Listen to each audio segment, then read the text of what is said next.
दंडवत प्रणाम. सर्वज्ञ श्री चक्रधर स्वामी अवतार दिन आपल्याला साजरा करावायचा आहे. शासनाने शासन निर्णय निर्गमित केलेला आहे की शासकीय कार्यालयाच्या प्रत्येक कार्यालयामध्ये, संस्थामध्ये, ग्रामपंचायत, नगरपालिका जे शासकीय उपक्रम राबवणारे जे काही संस्था असेल त्या ठिकाणी भगवान श्री चक्रधर स्वामी यांचा अवतार दिन साजरा करण्याबाबत शासन निर्णय घेतलेला आहे. परंतु बरेच जणांच्या मनामध्ये असा प्रश्नचिन्ह निर्माण झालेला आहे की हा अवतार दिन साजरा कसा का करायचा.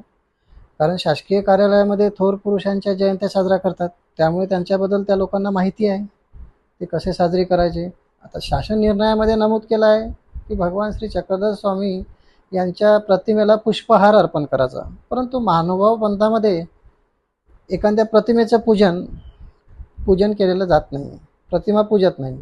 पण आपण हे पण